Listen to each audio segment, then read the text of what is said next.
My life, as I knew it, ended 3 weeks before my wedding day. It didn't end with a bang, but with a quiet, devastating confession from my fiancé, Ryan. He told me he couldn't go through with it, that he was in love with someone else, that someone else was my younger sister, Mia.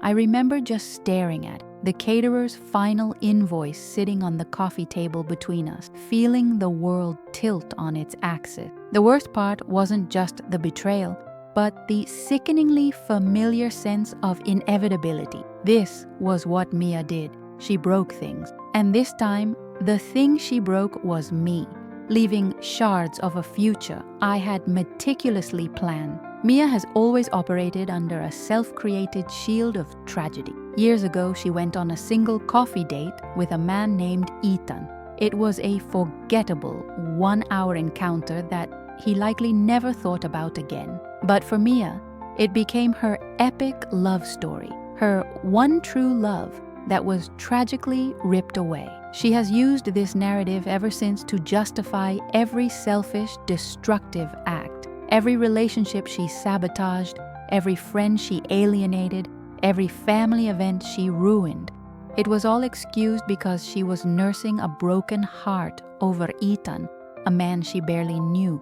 It was her get-out-of-jail-free card for being a terrible person. The confrontation with Mia was even worse than the one with Ryan. She didn't even feign remorse. Instead, she sat there, wrapped in her victimhood, and told me that she and Ryan had a connection I could never understand. She claimed he saw her wounded soul, the one still pining for Ethan, and felt compelled to protect her.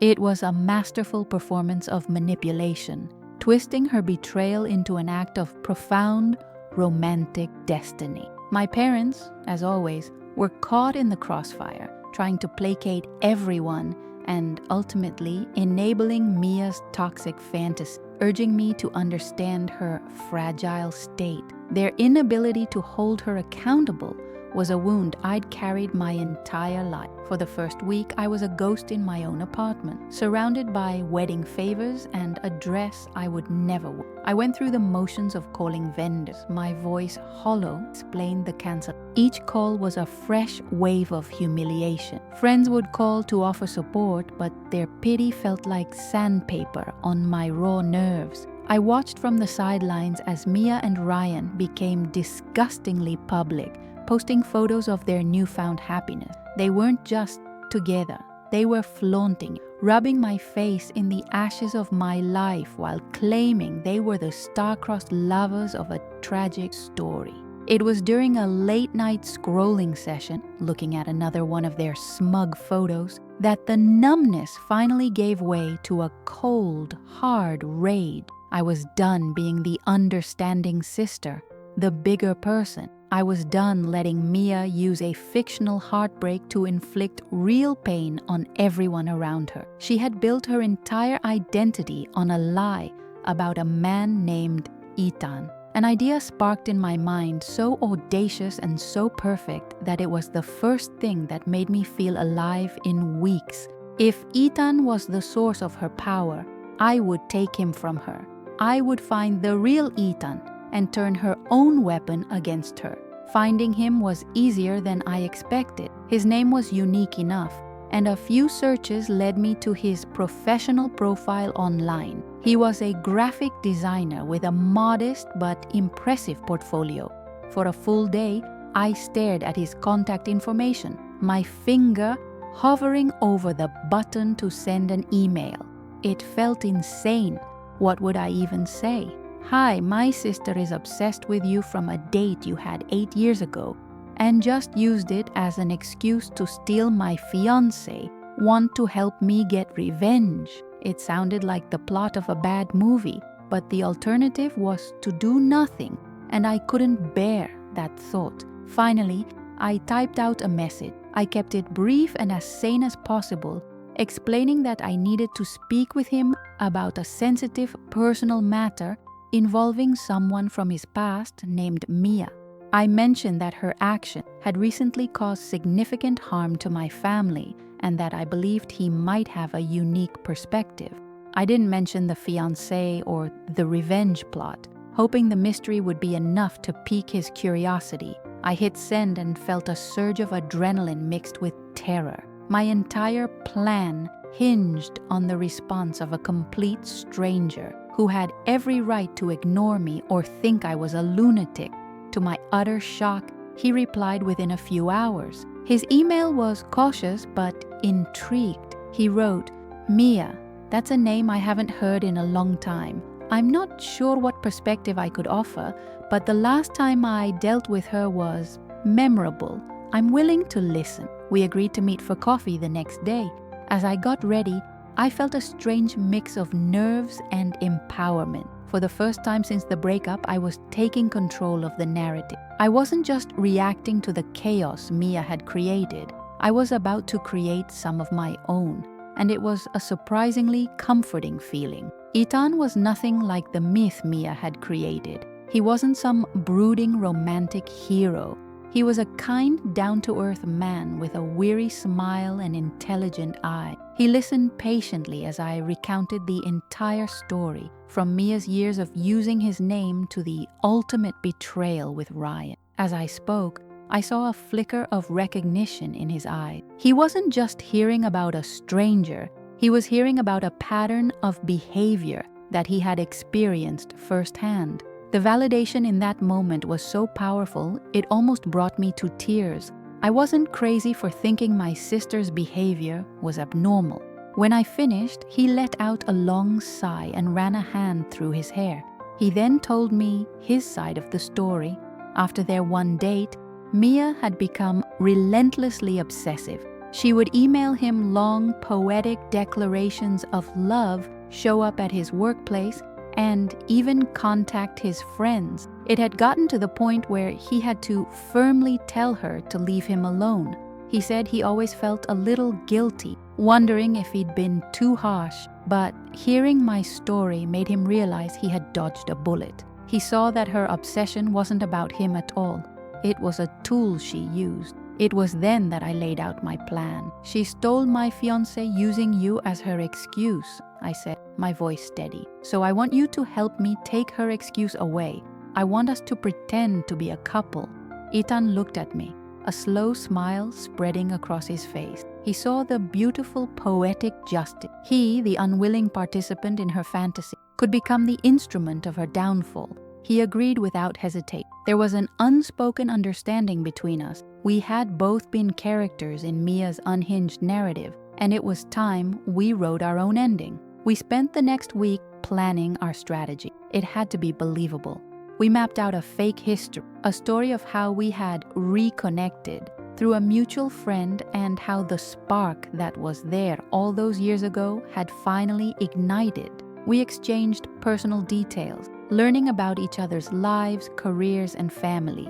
It was a strange form of intimacy, building a fictional relationship brick by brick. We practiced being comfortable around each other, learning the small gestures of an established couple. The goal was to be so convincing that Mia would have no choice but to see her fantasy world crumble.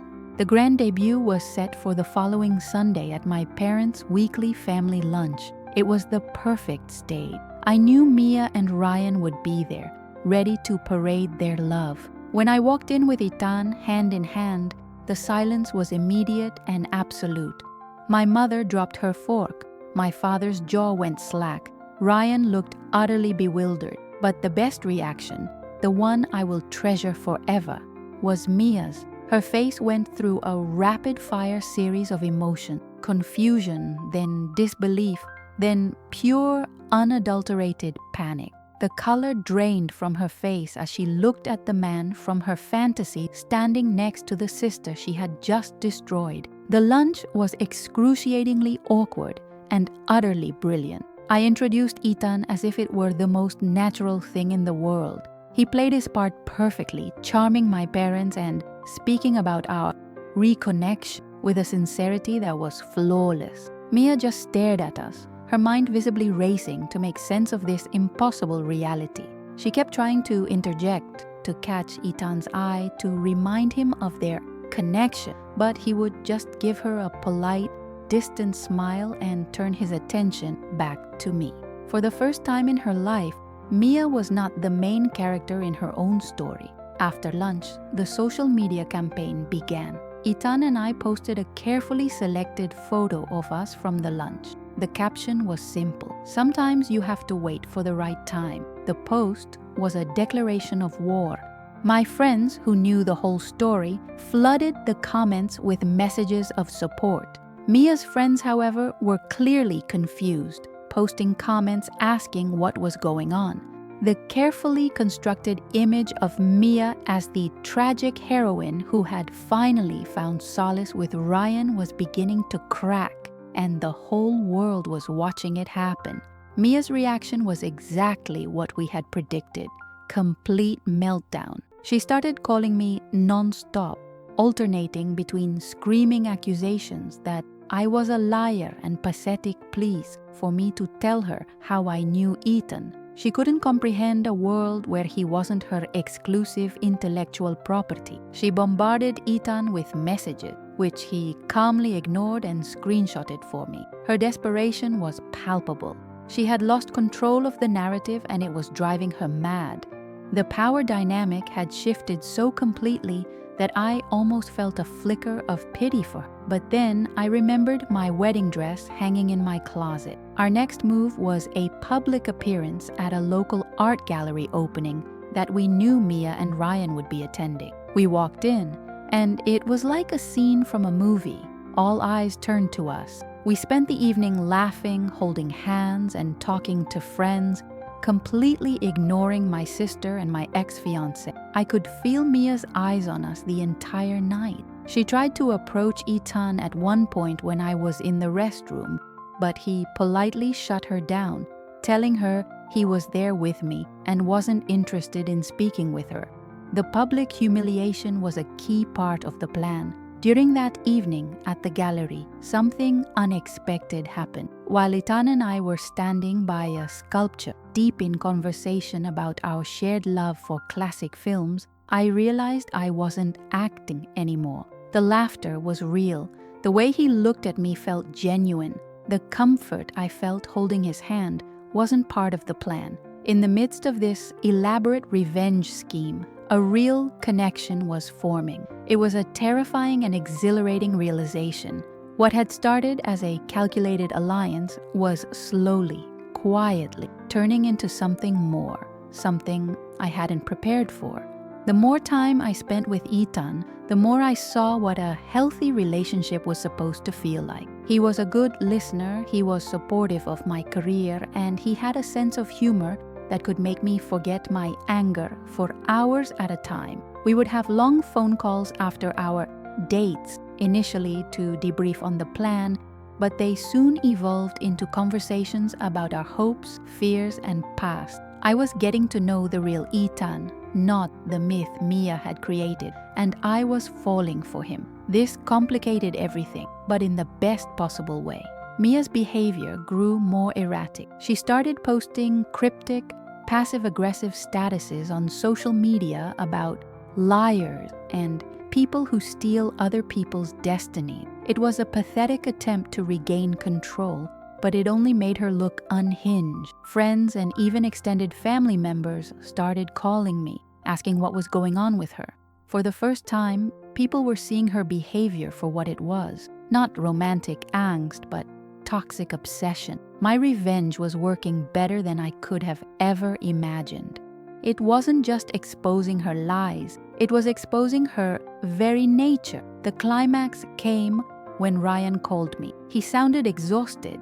He told me that being with Mia was a nightmare, that she was possessive, paranoid, and constantly talking about Ethan, and he admitted that he had been manipulated, that Mia had preyed on his insecurities and sold him a fantasy. He apologized for what he did to me, a real heartfelt apology. He said seeing me so happy and strong with Ethan made him realize what a colossal mistake he'd made. I accepted his apology, not because I wanted him back, but because it was the final piece of validation I needed. My parents also finally had their wake-up call. After Mia had a public screaming match with Ryan in a restaurant, an incident that quickly became the talk of our social circle. They couldn't deny the truth any longer. My mother called me, crying. She apologized for all the years she had enabled Mia, for always making me the one who had to be understanding. She admitted they had failed me by not protecting me from my own sister's cruelty. It was the conversation I had been waiting for my entire life, and it felt like a heavy weight was finally lifted from my shoulder. Itan and I were at my apartment cooking dinner together when I told him about the calls from Ryan and my mother. The revenge felt complete. Mia's reputation was in tatters. Her relationship with Ryan was over, and my family finally understood the truth. Our plan had succeeded. So what now? I asked him, a nervous knot forming in my stomach. The fake relationship had served its purpose. Was this the end for us too? The thought of not having him in my life was suddenly unbearable. I realized the revenge was no longer the most important thing to He was. He put down the knife he was using to chop vegetables and turned to face me, taking both of my hands in his. I don't know about you, he said softly, his eyes searching mine, but I'm not faking anything anymore. I haven't been for a while. The relief that washed over me was so intense I felt lightheaded. I told him I felt the same way, that what started as a plan had turned into the most real thing in my life. In that quiet moment in my kitchen, we let go of the revenge and held on to each other. It was a new beginning, born from the ashes of a painful ending. We decided to go public as a real couple, and it felt effortless because it was the truth. The pretense was gone, replaced by a simple, profound affection. My relationship with my parents began to heal. They made a genuine effort to make up for the past, and for the first time, I felt like their daughter, not just Mia's care.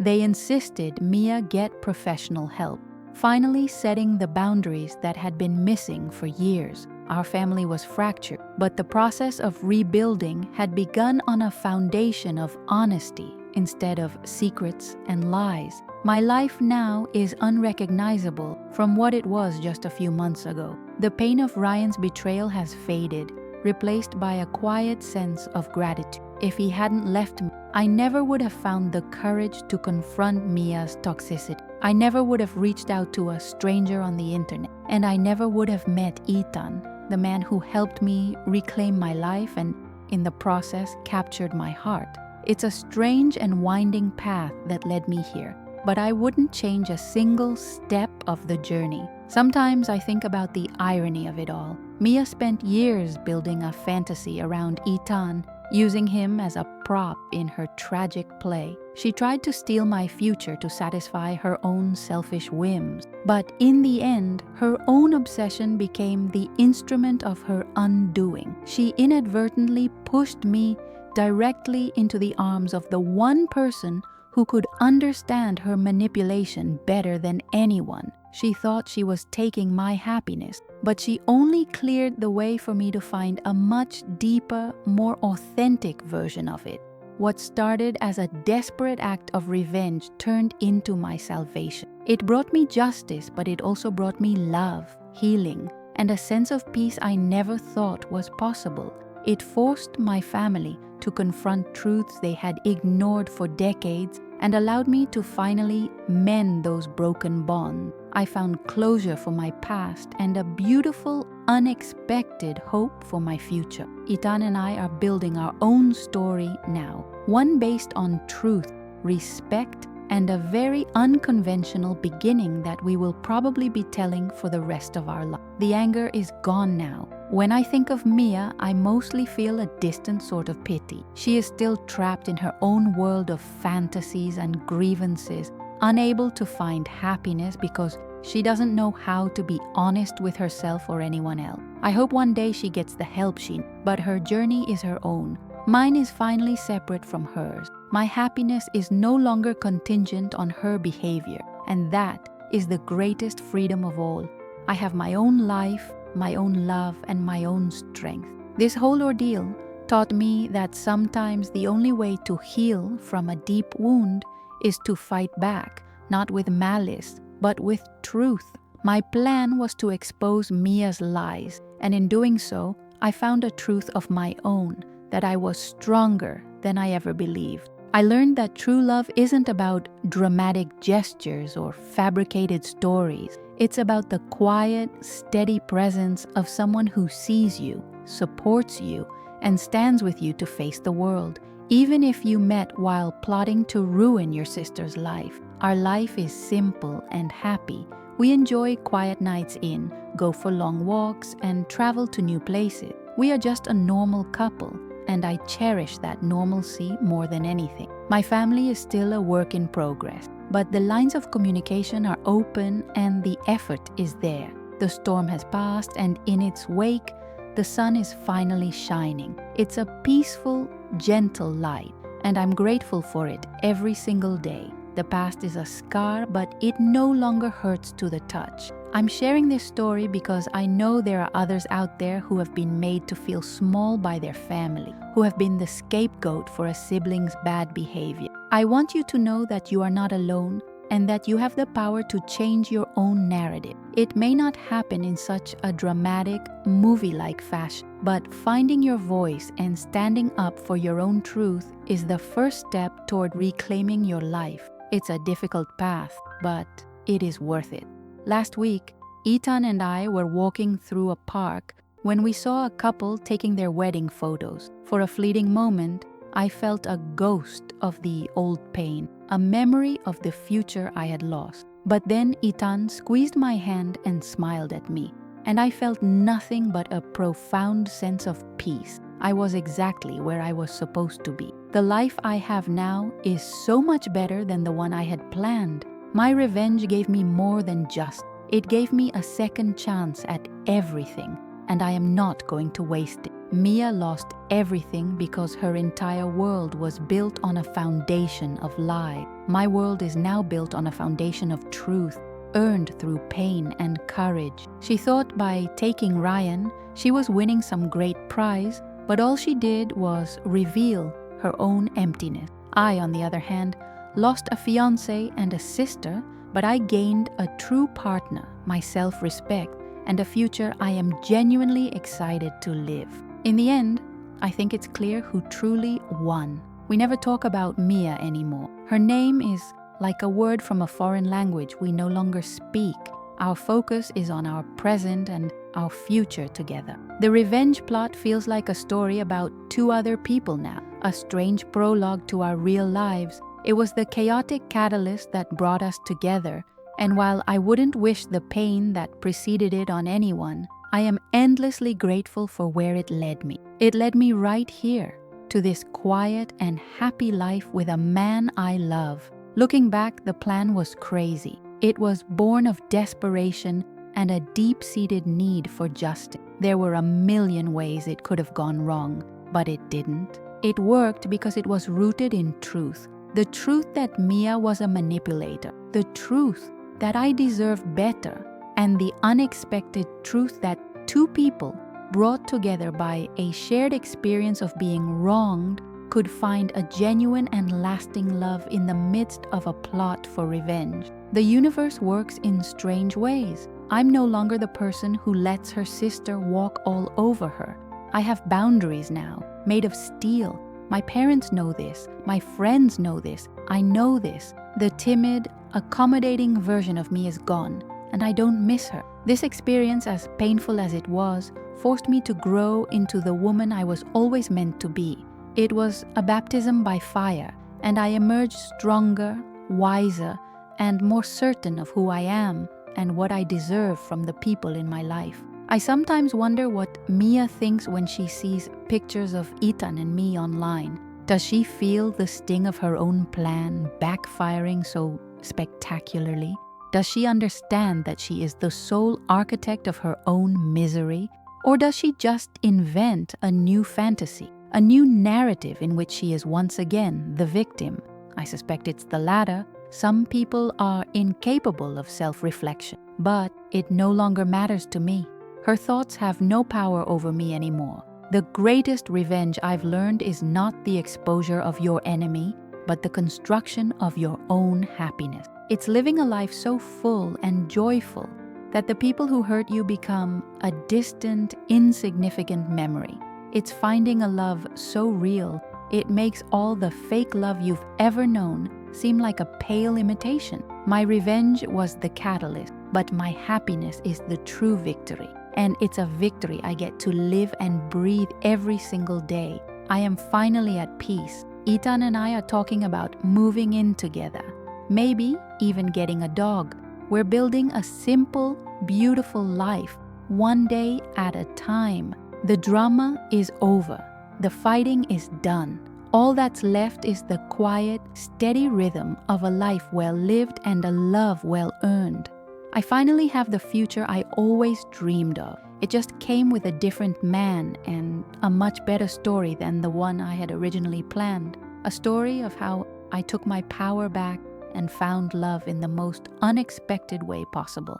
I suppose I should thank my sis. If she hadn't been so cruel, so relentlessly destructive, I would have married Ryan. I would have spent my life tiptoeing around her, constantly managing her emotions, and continuing to be the family peacemaker.